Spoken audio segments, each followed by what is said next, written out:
নমস্কার বন্ধুরা, আপনাদের আরও একবার স্বাগত জানাই আমাদের এই চ্যানেলে।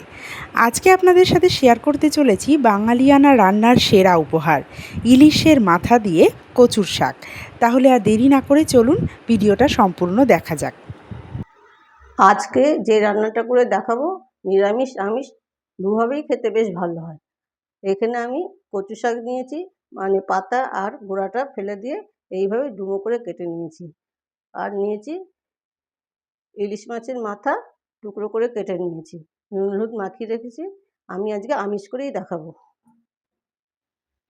একটা গামলায় আমি জল বসিয়েছি, জলটা গরম হয়ে গেছে। অল্প নুন দিয়ে কচু শাকগুলো আমি সেদ্ধ করে নেব।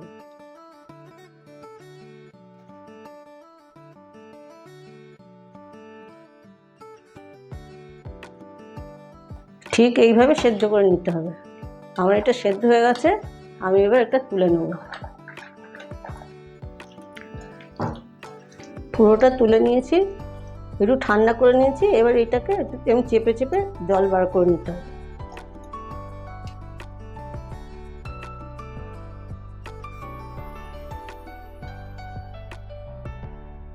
কড়াই বসিয়ে দিয়েছি, এনে সর্ষের তেল দিয়ে দিচ্ছি।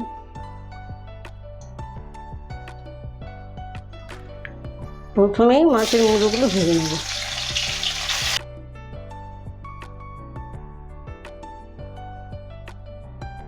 ঢাকা দিয়ে দিয়ে মাছের মাথাগুলো মিডিয়াম ফ্লেমে ভেজে নিয়ে আমি তুলে নেব। আরও অল্প একটু তেল দিলাম, শুকনো লঙ্কা ফোড়ন দিলাম,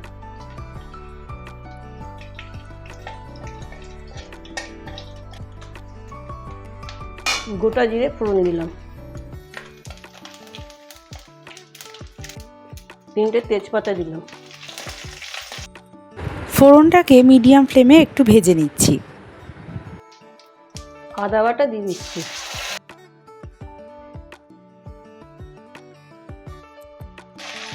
জিরে গুঁড়ো দিচ্ছি।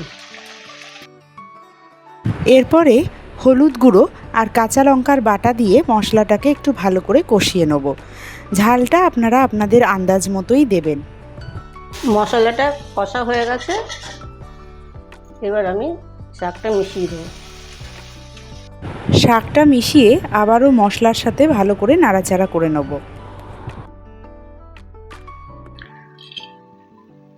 নুন দিলাম, অল্প চিনি দিলাম।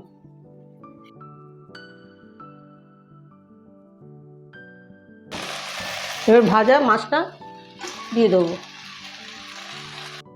এইভাবে মাছটাকে মিশিয়ে আরও একটু নাড়াচাড়া করে নিয়ে ঢাকা দিয়ে মিডিয়াম ফ্লেমে 5 মিনিট রান্না করে নিচ্ছি।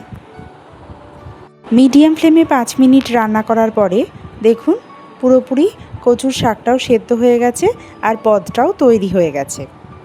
এবার আমি গ্যাসের ফ্লেমটাকে অফ করে দিচ্ছি। উপর থেকে একটু লেবু রস ছড়িয়ে দেবো।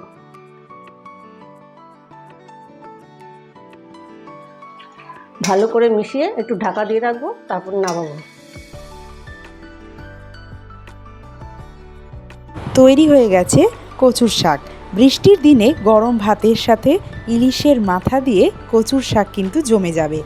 তাহলে অবশ্যই রেসিপিটা ট্রাই করবেন, আর রেসিপিটা কেমন লাগলো তা কমেন্টে জানাবেন, এবং যদি ভালো লেগে থাকে তাহলে অবশ্যই চ্যানেলটি লাইক, শেয়ার এবং সাবস্ক্রাইব করবেন।